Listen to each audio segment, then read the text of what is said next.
तो बहुत बहुत स्वागत है आप सभी का आज की इस चर्चा में। बेहद खास ये चर्चा है और हमारे साथ खास मेहमान मौजूद हैं आचार्य महामंडलेश्वर डॉक्टर लक्ष्मी नारायण त्रिपाठी। बहुत बहुत स्वागत है आपका इस चर्चा में। Doctor Chiranjeev Bhattacharya, national programme manager at health and governance unit UNDP से, आपका भी स्वागत है डॉक्टर चिरंजीव भट्टाचार्य। सिमरन जी हमारे साथ मौजूद हैं, स्वागत है आपका। इस चर्चा की शुरुआत करते हैं। मेरा नाम है पूर्णिमा शर्मा। ना किसी हम सफर से निकलेगा, ना किसी हम नशी से निकलेगा, हमारे पांव का कांटा है हम ही से निकलेगा। तो जो शरीर की चोट होती है वो दिखाई देती है, उसके इलाज की भी कोशिशें होती हैं। जो मन की चोट होती है वो दिखती नहीं है और उसके समाधान की तत्परता भी नहीं अक्सर होती।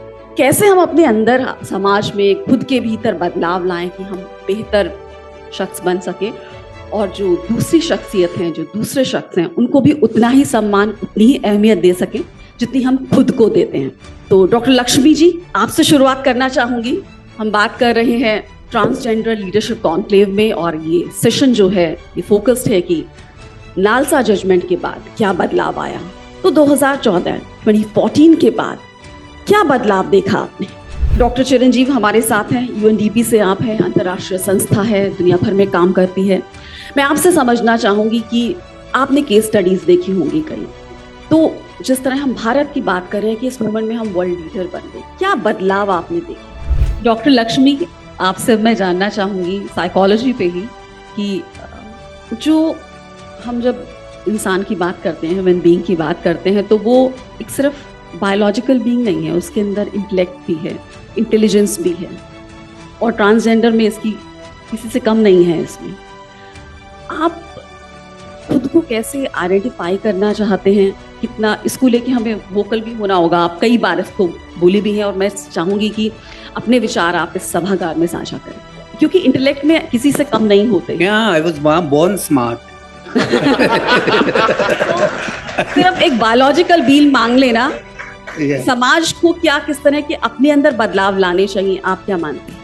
यही रोल आ जाता है UNDP जैसी संस्थाओं का। इंटरनेशनल संस्थाएं हैं और कई देशों में काम कर रही हैं। तो जब समाज में एक्सेप्टेंस बढ़ाना है, समाज को समझाना है, बेसिकली दूसरी तरफ की लड़ाई भी है, यहाँ आपका क्या रोल आ जाता है? और कम्युनिकेशन के लेवल पे आपकी क्या तैयारियां रहती हैं? सेंसिटाइजेशन की बात हो, चाहे DM लेवल पर या कलेक्टर है, डिस्ट्रिक्ट कलेक्टर है, वहाँ बात करनी हो, वहाँ समझाना हो, या फिर कई बार ऐसे मामले भी आते हैं जहाँ आपको लॉ इन्फोर्समेंट एजेंसीज को भी एनलाइटन करना है, उन्हें भी सेंसिटाइज करना है, जो ट्रांसजेंडर के खिलाफ जो क्राइम होते हैं उनको लेकर भी।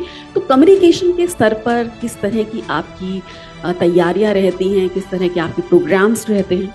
मैं आपसे ये भी समझना चाहूँगी कि कम्युनिकेशन की जब बात आती है खास तौर पे, तो मैसेज इतना इम्पैक्टफुल होना चाहिए, इतना पंच के साथ होना चाहिए, क्योंकि हमें इस सभागार तक ही सीमित नहीं रहना है।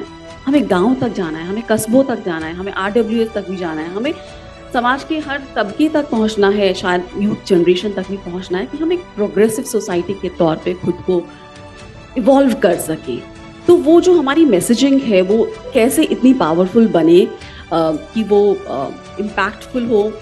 सोशल मीडिया ने कम्युनिकेशन को डेमोक्रेटाइज कर दिया है, तो सारे हमारे जो मीडिया के कम्युनिकेशन है, चाहे फिल्म्स है, चाहे TV है, चाहे सोशल मीडिया है, चाहे हमारा प्रिंट मीडियम है, चाहे रेडियो है, तो सब, और ग्राउंड पर भी जो काम होता है, चाहे यूथ के साथ काम होता है, तो वो मैसेज किस तरह से इम्पैक्टफुल हो सके, उसके लिए मैं सभी पैनलिस्ट से चाहूंगी कि अपनी राय यहाँ पर मंच के जरिए साझा करें। जी, इसीलिए इस तरह की चर्चाएं होती हैं कि कुछ सवाल आए, वो सवाल ऐसे हों कि जो हमें ब्रेनस्टॉर्म करने पे मजबूर कर दे और फिर हम उनके समाधान ढूंढने की कोशिश करें।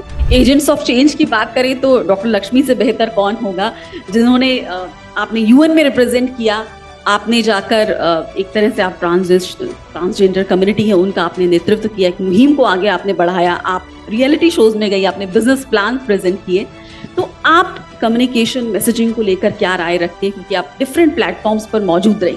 सिमरन जी, आप क्या इस विषय में राय रखती हैं कि किस तरह से ट्रांसजेंडर है उनको अपनी इमेज को बिल्ड करना चाहिए, जैसा कि डॉक्टर लक्ष्मी ने अभी मेंशन किया? हमारे बीच जो यहाँ पार्टिसिपेंट्स हैं और जो डेलीगेट्स हैं उनके हम सवाल लेना चाहेंगे।